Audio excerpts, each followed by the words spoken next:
I would like to welcome you to a fantastic webinar today, California Market Trends, hosted by the City of Los Angeles Department of Cannabis Regulation.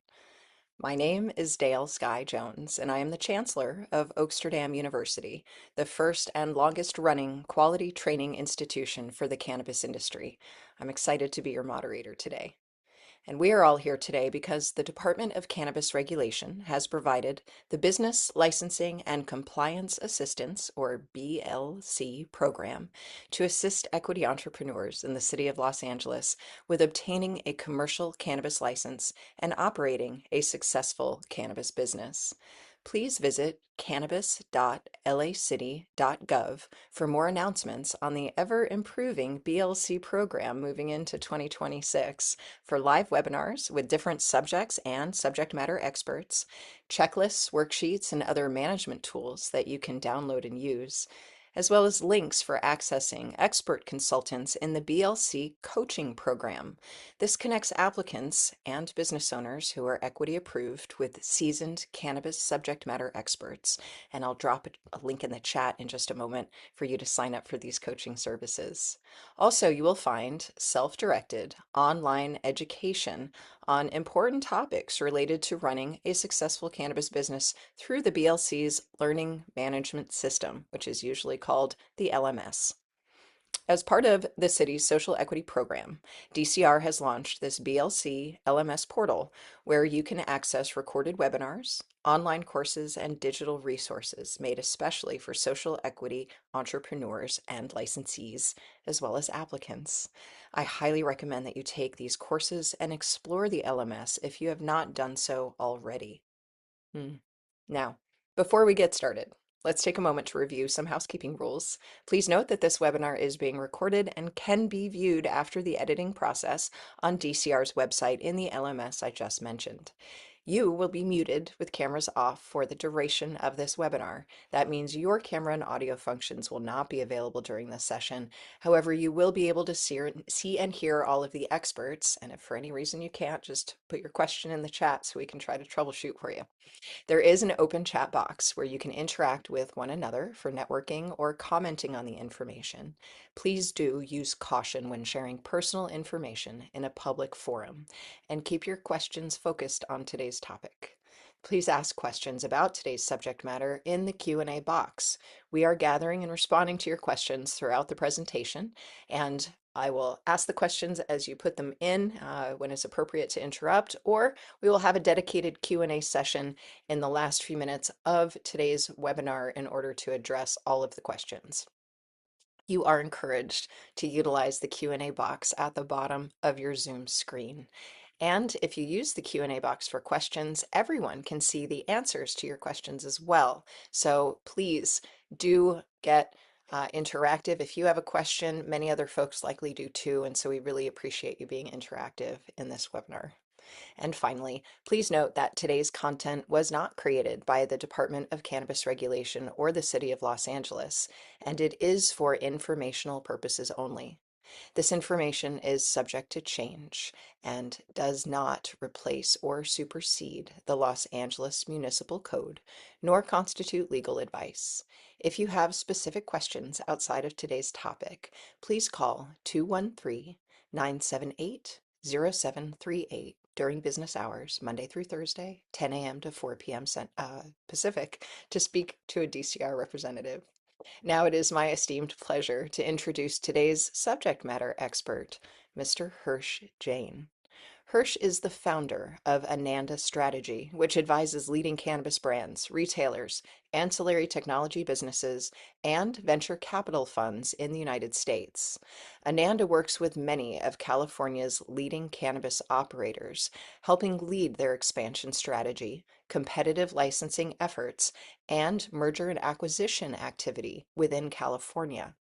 Hirsch serves as vice chair of the California Cannabis Chamber of Commerce, which aims to promote the common interests of cannabis businesses in Los Angeles County by advocating for sound public policy and facilitating collaborations between cannabis operators. Hirsch is also on the board of directors of the National Organization for the Reform of Marijuana Laws, known as NORML in California, which for 50 years has been working to reform California's cannabis laws and led the opposition to the war on drugs in California, as well as co-sponsoring the nation's first medical cannabis laws, Prop 215, way back in 1996, 30 years ago. Welcome, Hirsch Jain. Go ahead and start your presentation. Amazing. Thank you so much, Dale, for that really warm introduction. And everyone, I'm really excited for our conversation today on California market trends. Before I get started, I just wanted to thank, a couple people. I wanted to thank the Department of Cannabis Regulation for, hosting this educational webinar. It's been a pleasure to work with Mario, in setting up this webinar. But I also want to thank Dr. Brown and the entire DCR team for making this possible. So thank you so much. And I obviously also want to thank Dale and the team at Oaksterdam University that has been educating, cannabis professionals in California for a generation now for also making this opportunity possible. So thank you so much to both of those individuals, but also both of their teams for making this possible. I also want to say, before we dive into the content today, that I think now is a particularly appropriate time for us to be having this conversation. We are about to hit the 10-year anniversary of when Prop 64 was passed in 2016. And on the verge of that 10-year anniversary, I think it's appropriate that we survey how the California market has performed. And, in addition to that, as Dale was just alluding to in her very, gracious introduction, when she was talking about all the great work that Cal NORML has done, and I see Cal NORML on the line here as well, so that's really special. We're about to hit the 30-year anniversary of Prop 215, passing 30 years ago in November of 1996, which was the nation's first medical cannabis law, as Dale was mentioning. So before we dive into the content, I thought it was just appropriate to recognize those anniversaries that we're about to encounter. And I think that provides a good lens for our conversation today. We can really see how the California landscape has evolved following those developments. As Dale mentioned, this is me. I'm Hirsch Jain. Dale gave that very generous introduction. I've been working in the California cannabis space for nearly a decade now. But really, my involvement with cannabis goes long before I was working in the industry. I've been a cannabis advocate since I was 17 years old. Before I was even old enough to vote.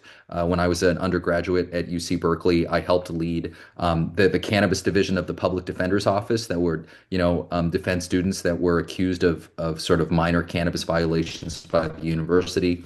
And so I guess that's all a way of saying, I currently work in the, commercial cannabis industry, but above all, this is really a passion of mine and has been a passion of mine for a long time. And I'm sure I share that with a lot of people on this call today. So that's a little bit about me. Um, in a second, I'm going to go over the agenda, just to give everyone on the line a sense of the things that we'll be talking about today. And you can kind of see it on this screen, but I'm going to walk through in a second just all of the little topics we're going to cover today. So you have some context for the entire presentation. Before I walk through the agenda, I just wanted to reiterate, what Dale was saying when she was going through her housekeeping rules. There's a chat function here, and so to the extent that people have questions, I really encourage people to put questions in the chat. And then, also as I'm going through the content today, I will ask people if they have opinions on different things and the best way to express that opinion. Is this a high sales number or a low sales number? The best way to do that is through the chat function. And so I will be doing my best to pay attention to that. I'm sure if I miss something important, Dale and the rest of the team will flag it for me, but really encourage everyone to make this as participatory as possible by, providing your opinion on different topics that we go through, or also by asking questions on anything that is unclear. So with all of that sort of introductory remarks, out of the way, what I really want to do now is just to focus on, the 10 or so topics that we're going to talk about during today's presentation in order. And then we'll go through the content itself. So today's a discussion, obviously, about the California market. The first thing, as you can see in this first bullet here, is we're going to go through sales numbers. We're going to look at how sales in the California market have evolved in recent years, and we'll size up how legal sales in California are compared to other states, right? So that's the first pretty basic thing, like how is the market performing? How much legal cannabis is being sold in California? So that's number one.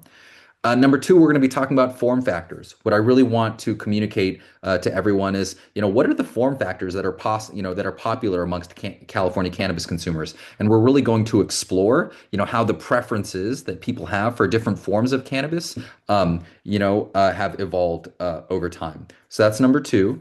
Number three, we're going to be talking about licenses. We're going to get a sense of how licensing in the state has unfolded and how many cannabis licenses are held out there and what that says about the market.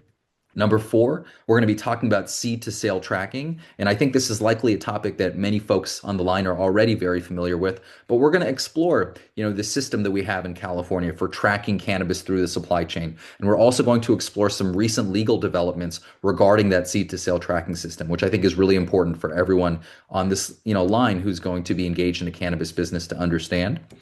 Number five, we're going to be talking about local tax policy, right? We're going to identify how different jurisdictions in California have different approaches to taxing legal cannabis. And again, I think that's really important for everyone to understand because there are substantially different business environments across the state for when it comes to cannabis. So, to the extent that people on this call are going to be selling their cannabis in certain markets, they should understand that there are some markets that are more favorable for that than others. Number six, we're going to be talking about local control. Again, a concept that I think people are familiar with on this call, but this policy that allows local jurisdictions in California to restrict or ban cannabis businesses. We're going to take a look at, how much of the state is actually open for business when it comes to cannabis. And then just the last few things, right? I want to walk through here again, just to give everyone a sense of what we'll be talking about on this call. We'll talk about legislative risks, right? So we'll discuss a few bills in California that will be on the docket in the state legislature this year and how they could present risks to the cannabis industry, things that people should be aware of. And then the final couple topics we'll cover are rescheduling. Again, I think this is a topic people may have heard about, the potential rescheduling or reclassification of cannabis at the federal level. And we'll explore like, what does that really mean, for California cannabis businesses? How is that going to affect me if it goes through? And then the final thing, I want to touch on is actually cannabis tourism. And I think the important thing there is to understand that the cannabis economy is much bigger than, sort of sometimes the system that we think about, cultivation, manufacturing, and distribution, and how there may be more business opportunities in the future when it comes to tourism. So I know that's a lot, but I really just want everyone to understand the different things we're going to talk about. So the way to think about this, guys, is we're going to be talking about sales, the different types of products, licensing, local policies when it comes to taxes and local bans, legislation in Sacramento, and then some stuff at the federal level as well. So with that, I'm going to go ahead and jump into it. So we'll start with our first topic, right, which is sales numbers. Now, the California cannabis market has seen sales decline over the past 5 years. Now, according to the Department of Cannabis Control, in 2021, California generated $5.35 billion in total sales. But by 2025, so by this last year, total sales in California had shrunk to about 4.4 billion, and that represents about an 18% decline in legal sales over that time. And so I'm curious, and people can express their opinion, in the chat. Does that seem like a big number to people or a small number to people, right? So you're looking at this data that says, all right, a few years ago, California sold $5 billion in total legal cannabis. That sounds like a lot. And even though the numbers declined a little bit, still in 2025, California sold $4.4 billion of legal cannabis, which again seems like a big number. And so I'll give you my opinion here in a second, but if anyone has an opinion on whether that number seems big or whether that number seems small, please feel free to share it in the chat, and I'll sort of take a look as it comes up. Now, as that comes in, I'll give you my kind of take on this, right? When you look at these numbers, on the one hand, right, they look quite big. You could say that California is the biggest legal cannabis market in the world, and that, in fact, is true, right? There is no other market, in no other cannabis market in the world that has a sales figure that is as big, right, as California's is, right? If we just look across the United States and we look at some of the other states, we can say, wow, in Michigan, they sell a lot of cannabis. Michigan sold $3.2 billion of cannabis in 2025. That seems like a pretty big number. Or we could look at other states like Illinois, right? And we could say, hey, Illinois sold a couple $1 billion worth of cannabis. But really, when we look around the United States, there is no other state that, has a number that's in the 4 or 5 billions, right? So California is the biggest cannabis market in the United States. And then as we look across the world, right, we can take a look at other cannabis markets, and some of them are pretty decent in size, right? Canada, for example, is a full federally legal market. People may know that cannabis, Canada has had legal sales for, 7, 8 years now. And in US dollars, Canada's market is about $4 billion or $4.5 billion. Similarly, Germany, has a growing medical market that probably will do more than $1 billion, in sales this year. So on the one hand, right, these are pretty impressive figures. Like we can say for certain that California is the biggest cannabis market in the entire world. On the other hand, though, I think it's important for people on this call to understand that on a per capita basis, there are actually some other states that sell more cannabis than California. Now, when I say per capita basis, what I mean is based on population, right? So I think, we all know on this call that California is a really big state. California has 40 million people. About 1 out of every 8 people in the United States lives in California. It's just a lot of people. And so California, because it has such a big population, naturally has a very big cannabis market in terms of total sales. But with that said, I think one thing that's important for folks on this call to know is that on a per capita basis, there are actually other states that sell more per person when it comes to legal cannabis. And again, I'll give everyone the example of Michigan. Michigan is a state of about 10 million people. California is a state of 40 million people. And as I mentioned before, California has now a little bit more than a $4 billion market, and Michigan has a $3.2 billion market. And so I know these are a lot of numbers, but I think the takeaway from this is look, California is the biggest market in the United States, but there are some other states that on a per capita basis, relative to their population, are actually selling more legal cannabis than California is. And one of the things we're going to explore in this presentation is why that's the case. So a simple way to think about it is, although Michigan has 25% of California's population, it sells about 70%, of the legal cannabis in terms of dollar volume, that California does. So that's, I think, one thing that's important to take away from here. And then another thing that's important to take away from here is the 18% sales decline, right? So that's another thing that we're going to be returning to in this presentation is that sure, California is still the biggest legal market in the country, and yet, if we're being honest, in recent years, the dollar volume of sales has gone down. So that's our first glimpse at the California market.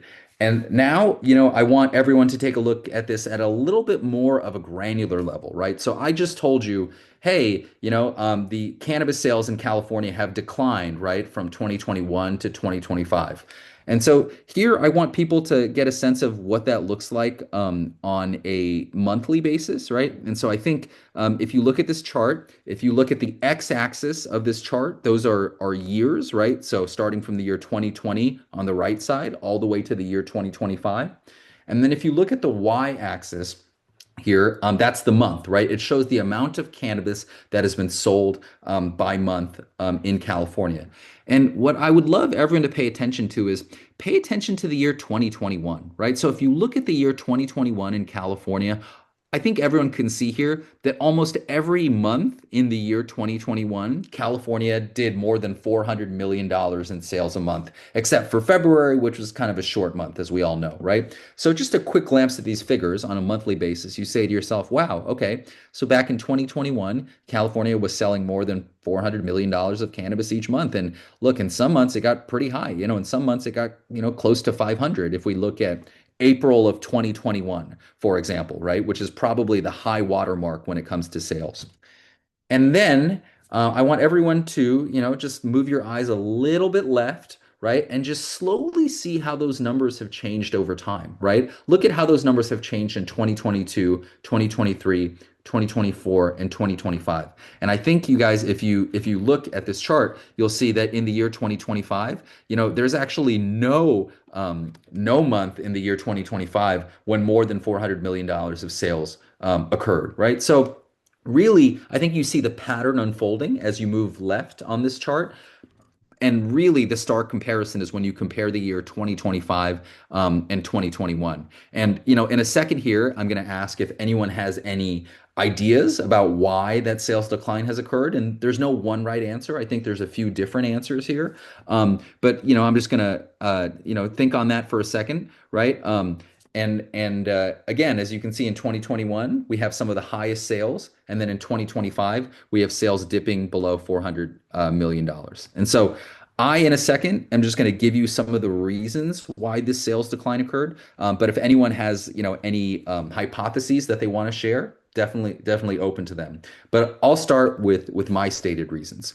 So, one thing we might ask ourselves is, oh, we got a good answer in the chat here that stole the answer that I was going to give. So that's a smart response, right? So in the chat, someone said COVID shutdown had people consuming at home. That's absolutely on the mark, right? So that is, I would say, one of the main reasons why we've seen a decline over the past 4 to 5 years. And so let's all just kind of do a history lesson a little bit. I know we don't want to think about COVID probably, right? But we remember that throughout the second half of 2020 and the first half of 2021, right? So like the third and fourth quarters of 2020, and then the first and second quarters of 2021 up until about May or June, we were living under the pandemic in California. And so what did that mean exactly? I think people may remember that cannabis was deemed an essential business during the pandemic, which was very exciting for an illegal industry to be deemed an essential business when a lot of other businesses were closed. So that's one thing that happened, right? The second thing that happened, as the comment in the chat just alluded to, is that people were staying at home, so they didn't really have a lot of other ways to spend their discretionary income. People weren't going to restaurants, they weren't traveling, right, because of the pandemic.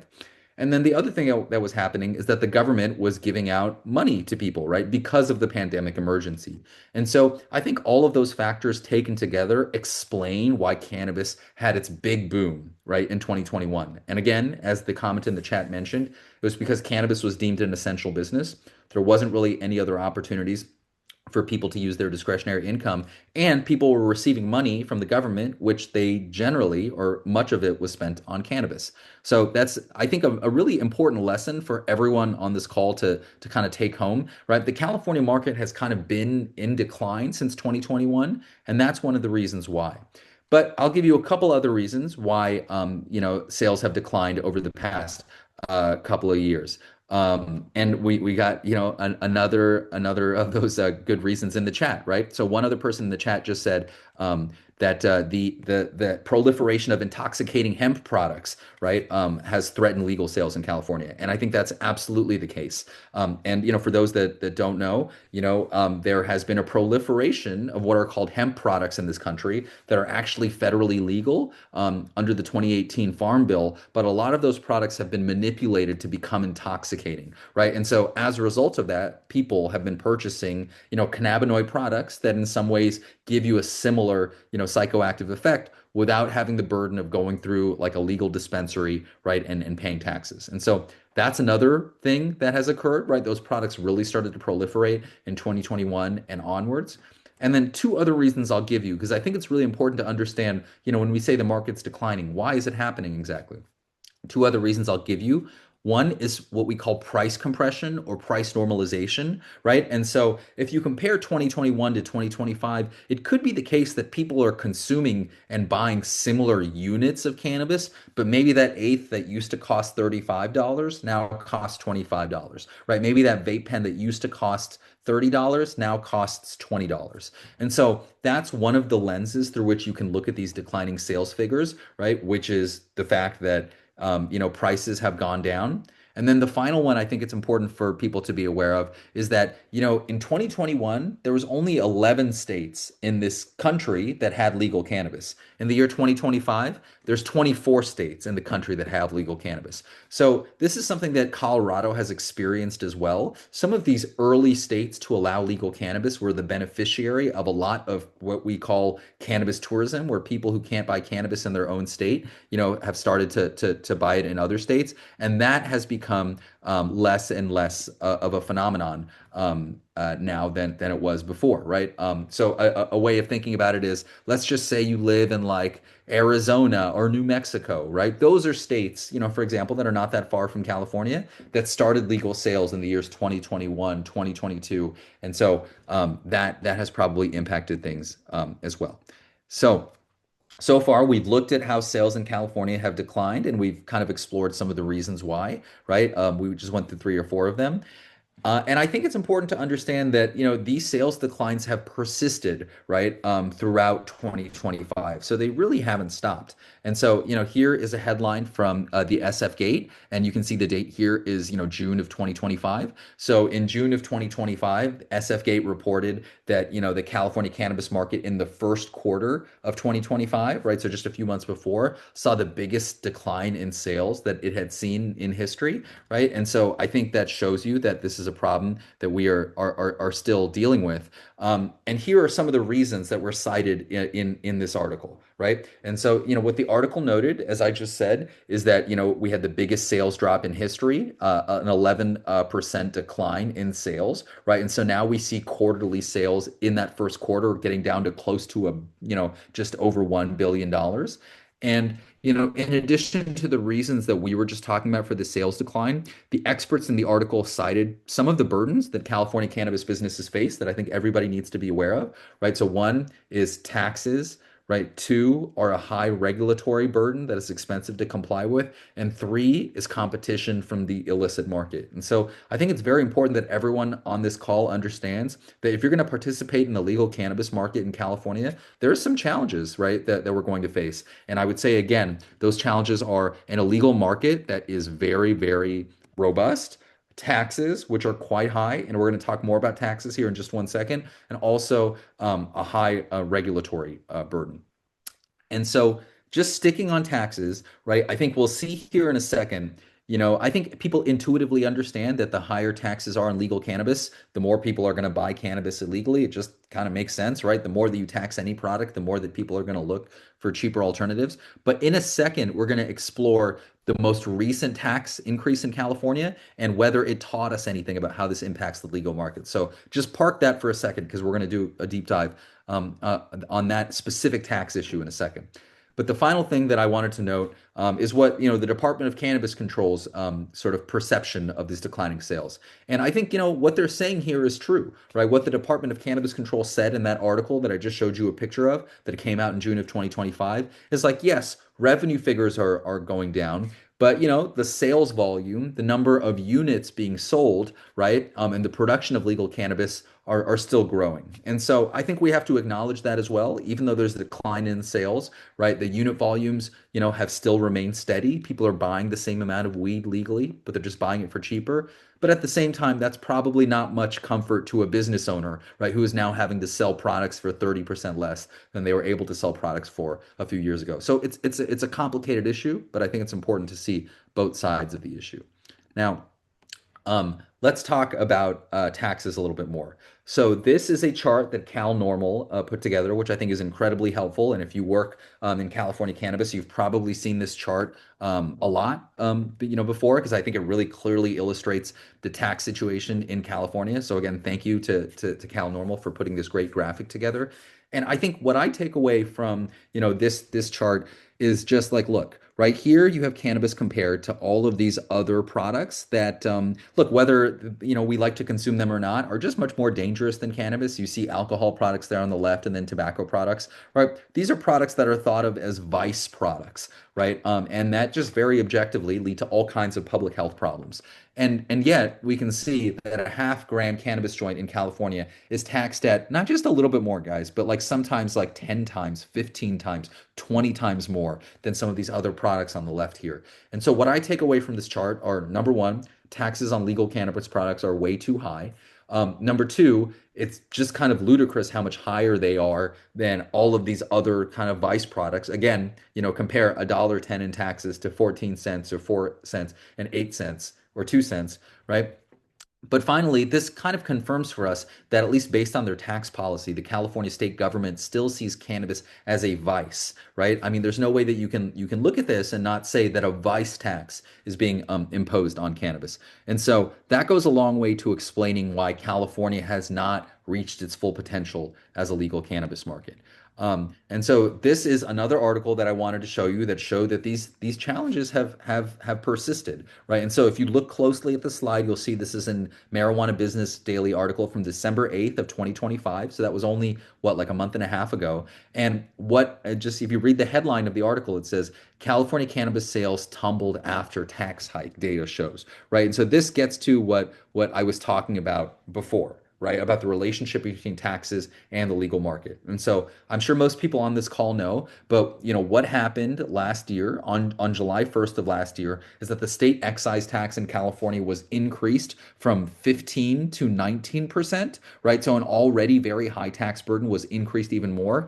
And here were the results, right? So we saw that legal cannabis sales fell to a 5-year low in the third quarter of 2025. Again, as I mentioned earlier, that tax effect took effect on July 1st. And so it kind of gave us almost a perfect window into how higher taxes impact legal sales. And so we saw that legal sales uh, uh, we saw that legal sales fell to a 5-year low. And then the other thing is, sales just dipped to under $940 million, which is the lowest quarterly total since COVID-19.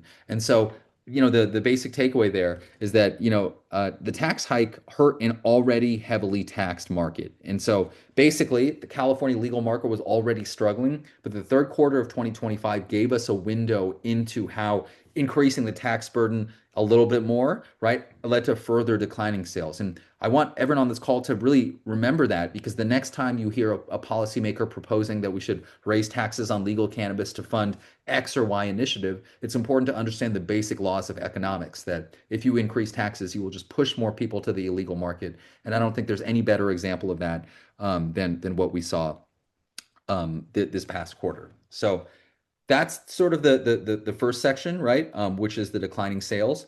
Next, I'll get into form factors. And so the other interesting thing we've seen in California over the past 5 years is we've seen a significant shift in the form factors used by consumers. And look, I think, most of us know that flower has long been the most popular form factor, right, of cannabis. I mean, that's the most traditional form factor that cannabis came in, and that was really the way that cannabis was consumed prior to the commercialization of cannabis.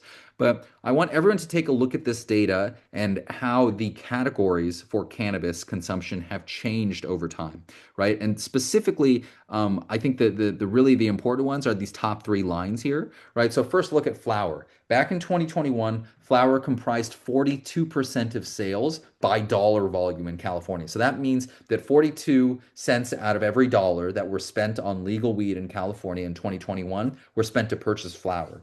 By the year 2025, that fell to 30%. I mean, that's a pretty significant reduction, right, in that form factor. And then you might be asking yourself, like, okay, well, what are people buying instead, right?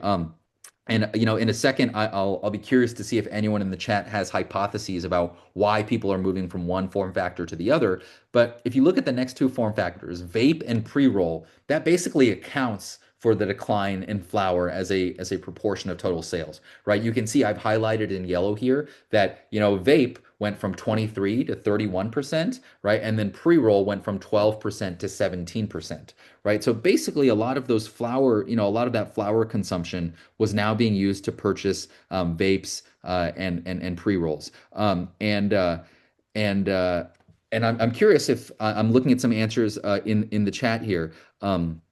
As to why this happened. And I think we saw one answer in the chat that is right on, right? Convenience, right? So like, convenience is what is driving the purchase of these form factors, right? I think we all know that flour is just more work to consume, right? Whereas like pre-rolls are already rolled and you can just consume, and vape obviously are perhaps the most convenient form factor because they don't emit any smell and they can, just be consumed very discreetly and put back in. And so, again, I think this is really important for everyone on this call to understand where consumers are going. Consumers are gravitating towards more convenient products. And I would also suggest that as new consumers come into the market, they're changing what is consumed, right? So if I'm a new consumer to cannabis, I might not be very good at rolling, right? Or I might prefer a vape to something that might emit a smell, right, that I'm not really comfortable with. So the OG consumers may still prefer to consume flower, but I think, the takeaway here is that the consumer base for cannabis is changing. So not only have we seen a change in the sales volume over the past 5 years, but we've also seen a change into what form factors were consumed. And so this just kind of illustrates by dollar volume the change that we were just looking at, right? And so again, you can see back in 2021, like look at how much bigger flower is vis-a-vis the rest of the categories, right? In 2021, like flower is above and beyond, right? The most popular form factor, and vape is about, about half of where flower is, right? But then by the year 2025, as we were just discussing, right, like vape became the most popular form factor, edging out flower. And I would say that's a trend we should expect to continue in the future. Put differently, I believe 5 years from now, although people will still consume flower, when it comes to edibles and tinctures and topicals and pre-rolls and extracts, like all of these other form factors will likely gain more and more in popularity going forward. And it'll be very interesting, I think, to take a look at these numbers and what they will look like a few years from now. But this is a trend of where things are going. Um, and again, right, this is just another kind of illustration of this same principle that I was talking about before, right? Look again at how this has changed over time and how flower sales were incredibly popular. And as one of the smart comments that were made before, during in the chat, right? Like during the pandemic, when people were at home, when they were by themselves, like maybe it was fine for them to consume flower. But as people got more and more out into the world, right? Maybe they were more inclined to do things like purchase vapes as well. And so again, you see that vapes and pre-rolls are probably the categories that have made the most headway. The other thing I'll point out is that we do have these other categories that are slowly starting to gain traction, right? Like edibles, they haven't had the exponential growth that vape has and that pre-rolls have had, but edibles have gotten more popular. And we also see their extract concentrate products, tinctures, capsules. And so the other takeaway here is that, in the year 2026, cannabis comes in many forms. And I think that's a good thing because we can meet kind of consumers where they're at and kind of how they prefer to consume. I'm Um, noting in the edibles category, Hirsch, that it's not broken out between edibles and potables, the food versus the beverages. Uh, and I'm just curious if you know any further data, like has it really been the beverages that are driving that increase in the edibles category? Because that feels true, but is it true with data? What's interesting is like, so beverages are really fascinating, and I feel like we could have a whole webinar just on beverages because I think it's a really interesting form factor and just quick segue. Like I feel like beverages are the most effective alcohol substitute of any cannabis product, potentially, right? For a variety of reasons because of their familiarity. My take on this is, beverages are very popular, but more so in the intoxicating hemp market and less in the regulated cannabis market, right? So the data that we've seen is that like beverages in brick and mortar dispensaries are still a small portion of sales because of the refrigeration costs, kind of associated with them, right? And because a lot of the consumers that go into dispensaries are more of those OG consumers that, beverages are great, but that aren't really their thing. Where I think we're really seeing an explosion in the beverage category are in those hemp-derived beverages, which again, California has restricted them more than some other states, but are more popular or historically have been more popular in convenience stores.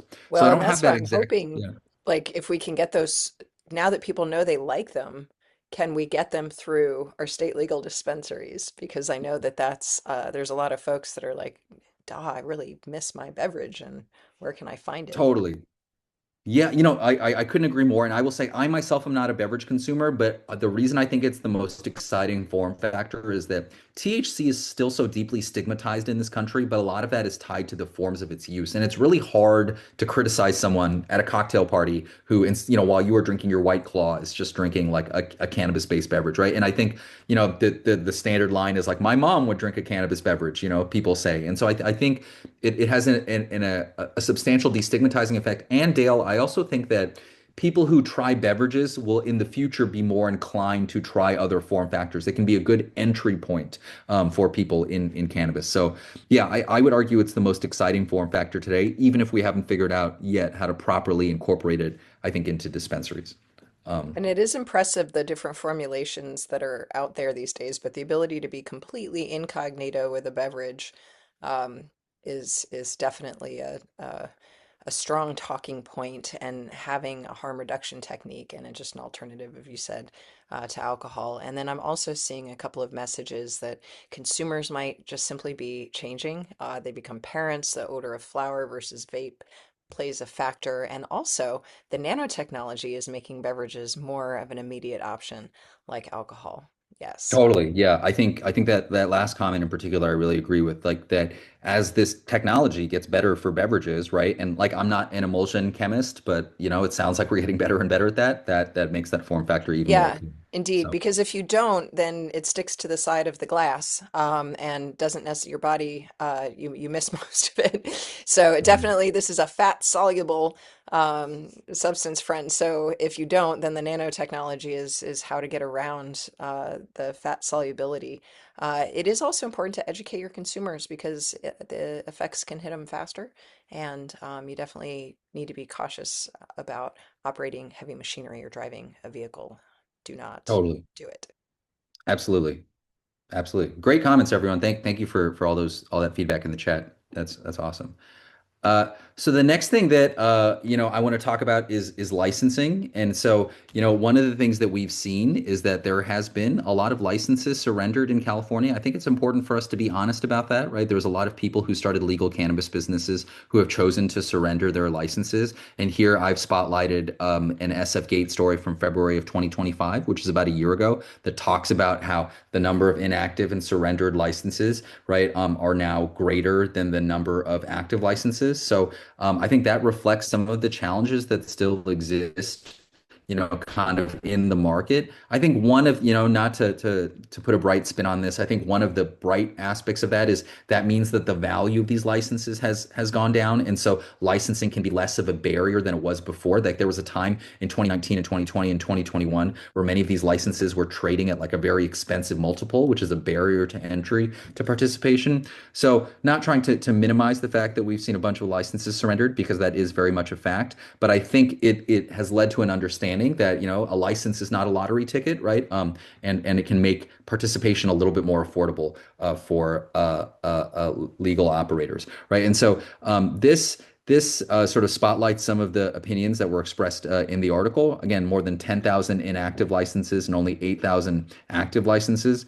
And the article also noted that, the majority of inactive licenses were for cultivation, right? And I think that shows you where in the supply chain the stress is deepest. I think one of the things that we've seen, and this goes back to the data that we were talking through earlier in the presentation, where we noted that there has been a decline in legal sales, but a lot of that is attributable to decline in pricing. A lot of that decline in pricing tends to hit cultivators the hardest, right? And so I think as we've seen a drop in the wholesale price of cannabis for a lot of cultivators, they were not able to sell cannabis at a price per pound that exceeded their cost of cultivation. And so that's one of the reasons why we have seen a lot of licenses surrendered. So that's on licensing. Uh, the next thing I want to talk through is seed to sale tracking. And here, I'm going to talk about a court development that happened just 2 months ago that I think is important for everyone to be aware of. And my prediction is that in 2026 in California cannabis, a lot of us are going to try and figure out like what comes next on this issue. But just kind of briefly, I think we all know that, legal cannabis has a seed to sale tracking system called Metric. And the purpose of Metric is to track legal cannabis as it moves through the supply chain, hence why it's called the seed to sale tracking. And the goal of that is to ensure that the cannabis that is sold legally is legal cannabis, right? And it's not cannabis that has been inverted into the legal market. And so that's the goal of the seed to sale tracking system, which is, tracking cannabis throughout the supply chain to ensure that, illegal cannabis isn't coming into it, and also to ensure that legal cannabis is not being diverted to illegal sources.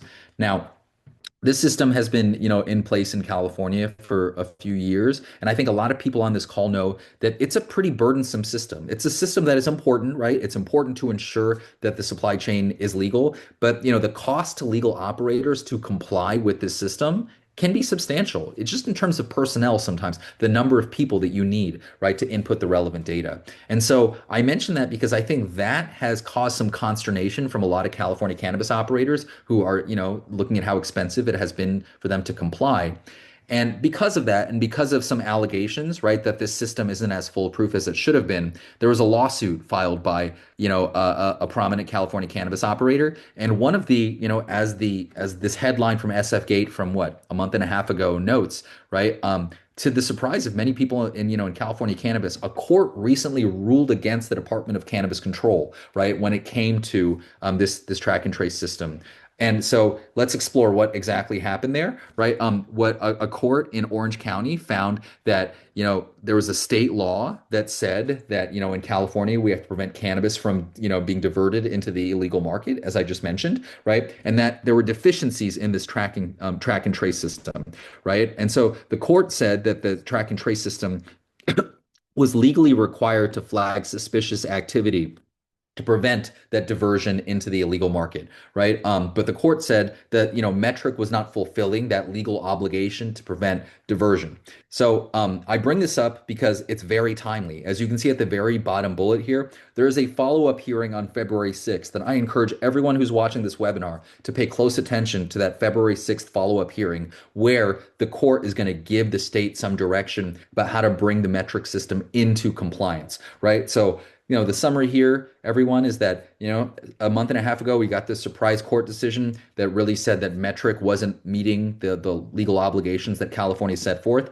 And now on February 6th, everyone, myself included, are going to be paying close attention to whatever this judge says about what the metric system needs to look like. And that's important for everyone on this call because that's the system that you are going to have to comply with as you operate your legal cannabis business. So sorry that we don't have more clarity yet, but all I can tell you is that I think in the coming weeks, that's one of the most important things for people to pay attention to. What will this seed to sale tracking system look like going forward? And what do I need to do to ensure that I'm compliant with it? So an important issue to pay attention to.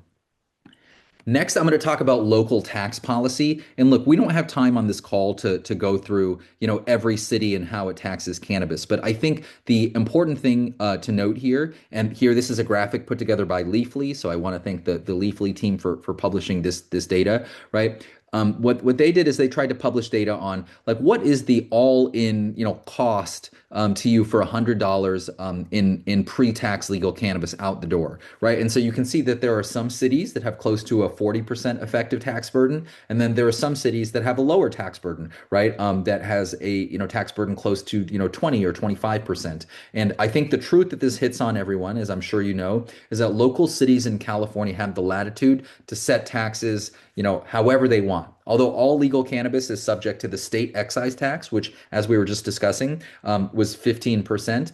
Local cities can tax cannabis at 0%. They can tax it at 5%. They can tax it at 10%. So the takeaway here is that local tax policy varies. And again, we don't have time to go through every one, every example in the state, but I just want to show everyone, a few examples of how local tax policies vary. So I think one of the exciting things, this happened about a month ago, and I was really proud to be a small part of this effort, was that in San Francisco, a big group of activists, lobbied the city of San Francisco to suspend its cannabis tax for 10 years, which is really amazing. That means there is no local tax on cannabis in San Francisco. Now, to be clear, there's still the state excise tax, there's still the state sales tax, but there's no local cannabis tax in California. So I just wanted everyone to be aware of this example, right? When we are going forward, when we're talking to cities across the state, we can point to San Francisco as an example where there will be no taxes on legal cannabis until December of 2035. And as we were discussing before, that really matters. That makes a difference in how many people buy legal cannabis and is important to your businesses. So that's San Francisco, but San Francisco is the outlier there, unfortunately, right? So San Diego, for example, has a 10% tax, right? And so that is a tax that San Diego recently raised. And as we were all discussing earlier, everyone, we have seen how increased local taxes have led to a decreasing legal market. So whereas San Francisco, right, is a more hospitable climate for for selling legal cannabis, San Diego has a 10% tax. And then, Los Angeles also has a 10% tax on legal cannabis, right? Which, I think is higher than many of us on this call would like, but, it is what it is for now. And so I think it's really important for everyone to be aware of it. So just know that cities in California have dramatically different tax policies as set by their local city councils. I believe that we should try to keep taxes as low as possible, but in some places they're higher than others. And so that local tax element has a huge impact on how affordable it is to buy legal cannabis. And it's something for people to be aware of. We have about 10 minutes left, and I'm going to try my best to get through all our material here because we have a lot. But just a few more topics. Just wanted to cover. The next is local control, right? And so just like cities have the ability to set their own tax policies, I think it's important for everyone to remember that cities in California have the ability to ban cannabis businesses. When Prop 64 was passed back in 2016, 10 years ago, a part of the bargain that was made is that local governments would retain the ability to ban cannabis businesses if they wanted to. Now, I personally think, dispensaries in the community are a great thing, right? They're a big economic driver. They increase foot traffic. Sometimes they take over buildings that have been abandoned. They create employment.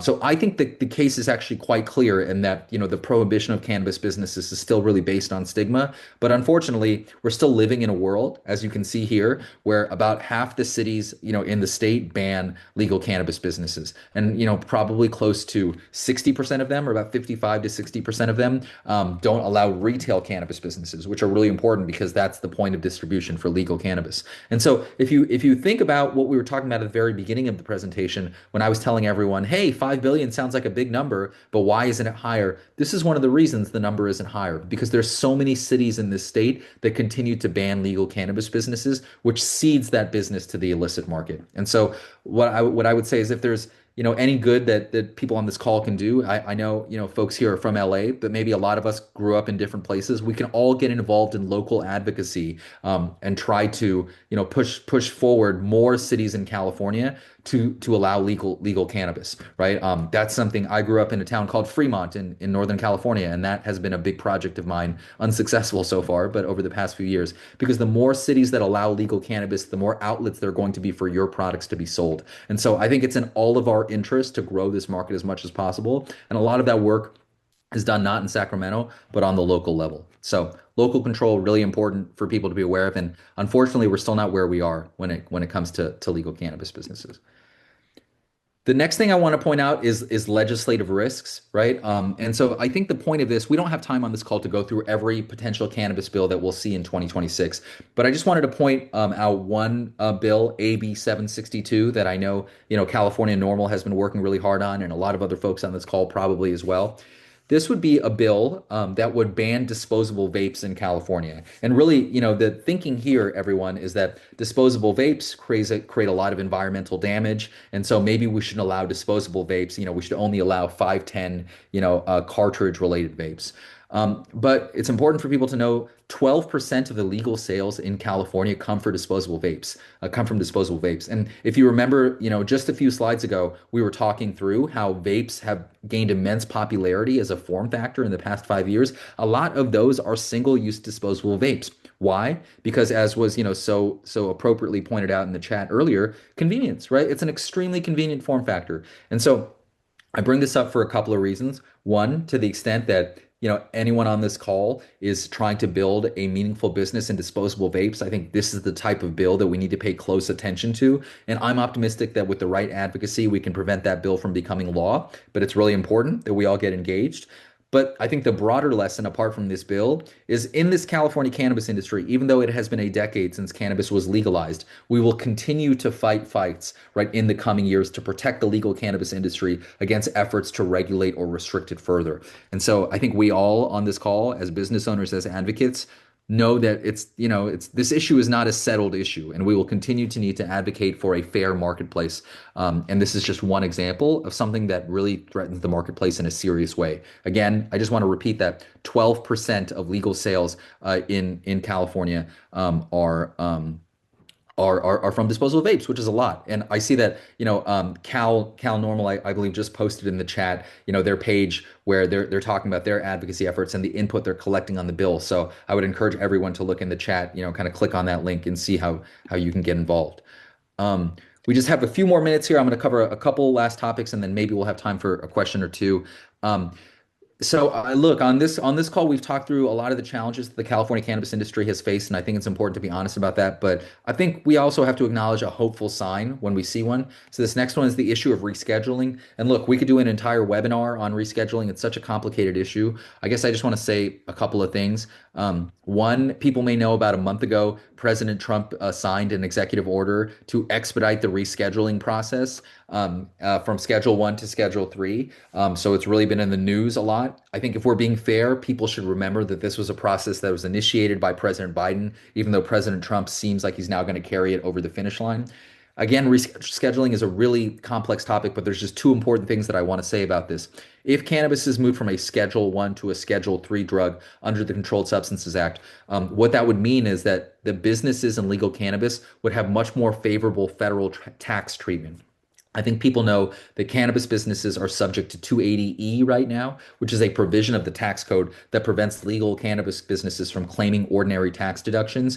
And that what that means is that cannabis businesses pay an effective 70% tax rate. So the reason why, California has not reached its full potential as a legal market is in part because of certain state policies, but also is in part because of these federal policies. So I think that's one exciting thing about rescheduling is that it would allow cannabis businesses to claim tax deductions just like any other ordinary business, which means it will become more viable. And that's, you see this headline on the left here. Will Biden's move to reclassify marijuana save California's struggling California cannabis industry? This, if you look closely, you'll see that article was from May of 2024, which is when they thought that it would still be completed under the Biden administration. And so, look, I don't think that by itself will be enough to save the industry, but it will really help. And so that's a hopeful sign. The other thing that I just wanted to point out is this rescheduling comes downstream of California. Anyone who is a Californian should be proud of this rescheduling effort because it was California 30 years ago, almost exactly 30 years ago, that became the first state to legalize medical cannabis. It was activists, in San Francisco and throughout California, Dennis Perone, and innumerable thousands of others, right, that can't be named here, that really established for the first time that cannabis had medical utility on the backs of, the HIV/AIDS epidemic that was just ravaging California. And so I think this is proof that really small experiments can really change the country and to change the world. And I don't think that's any exaggeration, right? If San Francisco had not, decriminalized cannabis to some extent in 1991, and if California had not passed its medical law in 1996, then the 39 other states that passed medical laws afterwards would not have followed, and this rescheduling effort would not have followed. And this rescheduling effort is already being credited for spurring other countries around the world to start to take steps and act. And so, again, I'm sorry that we don't have more time to cover rescheduling in depth because it's a really interesting and important topic. But I think if you're going to take away two things, take away that the federal tax treatment of these businesses will be better as a result of rescheduling. And, we'll all have to wait in the coming months to see when it's finalized. This executive order doesn't complete the process, but suggests it's a priority. So that's the first thing we should be paying attention to. And then the second thing, again, I just want to note, again, is that I think if you're from California, and particularly if you were part of those efforts 30 years ago to establish cannabis as having medical utility, you should be really proud of how you've helped change the world. And I don't think that's an exaggeration at all. And so, yeah, this contains just a lot of those details that I was just talking through. Cannabis is currently Schedule 1. It seems highly likely that it'll be rescheduled to Schedule 3 sometime in 2026, even though none of us have, an exact date.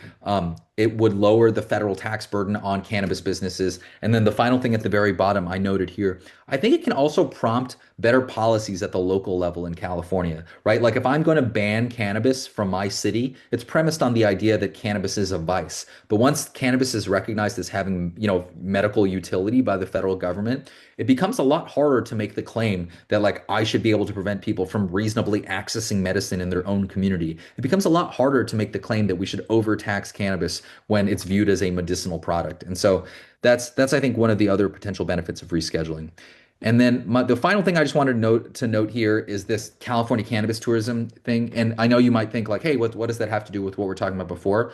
I think the point here is that like we sometimes are very narrow in the way that we think about cannabis commerce. We think, hey, if you're in the cannabis business, then you have to either be a grower, right? Or you have to be a manufacturer, you have to be a dispensary owner.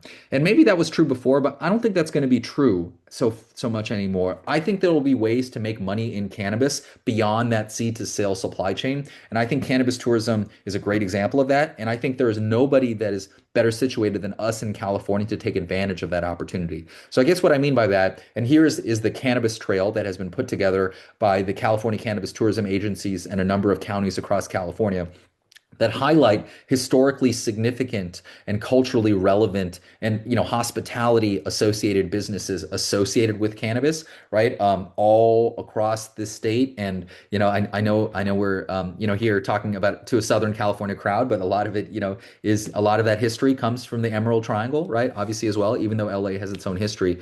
And so I guess I would just conclude by saying I think there will be opportunities for people who are passionate about cannabis to channel that passion in ways that maybe aren't, being a retailer or a manufacturer or a cultivator, but that can lean into tourism, right, into other hospitality associated with cannabis. Put differently, if I'm someone who's passionate about cannabis and I live in Illinois, like I should want to come to Humboldt County, right, and to see the history of cannabis cultivation there. And I think that there's a lot of opportunities there. So I would just encourage people to keep that in mind as well as we all go on our cannabis journey. So with that, I think we're just about at time. And I just want to conclude by saying I really want to thank DCR again for this opportunity. Mario, who's been a pleasure to work with, and get this set up, and Dr. Brown and her entire team. And of course, I want to thank my longstanding partners at Oaksterdam and Dale, who just continue to do great work for the California cannabis community. So thank you to both of you.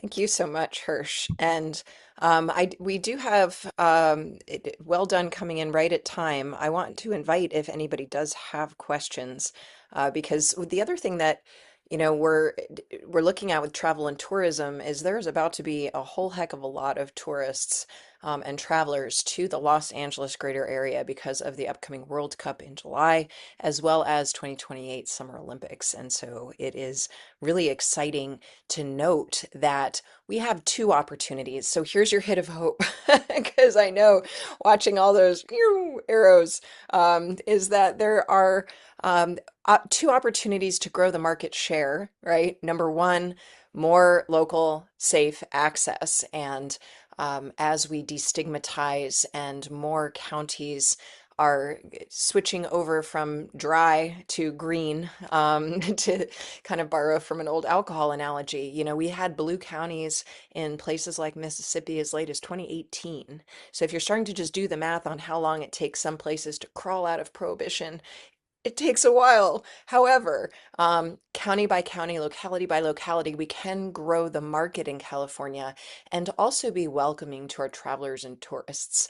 And we, want to caution you're not able to officially become a sponsor of World Cup as a cannabis company. However, you can create partnerships with other folks that can partner with the World Cup, like hotels and experience venues. And a lot of social equity licenses are in delivery. Woot, woot. So, like, there's opportunities here, cross opportunities to be able to deliver your quality products, quality equity products through equity delivery services to locations that allow for safe consumption or discrete consumption. And so figuring out now how to create those and establish those relationships and partnerships so that you can take full advantage of what's about to happen this summer. And we will be having another webinar coming up, most likely in February, about rescheduling as well, to really unpack and explore how to navigate, how to take advantage of that opportunity, especially with the federal government promising remunerations that they are going to pay back medical cannabis patients up to $500 each for their medical products, and how can you advocate for your businesses, both locally and at the state level, to ensure that you can also take advantage of those opportunities. And so while some of the news is dire, the opportunities for those of you who I already know are nimble and can change on a dime to meet the next moment and overcome the next obstacle, there are several hits of hope in our future and must be present to win. So I also want to thank you for being present for this webinar. We're so grateful for your time and attention today. And with that, seeing no additional questions, thank you again, Hirsch Jain. You have been an amazing professor. Thank you so much to Los Angeles DCR BLC Business Licensing and Compliance. You and your team always bring it, and I greatly appreciate it. Thank you. And thank you.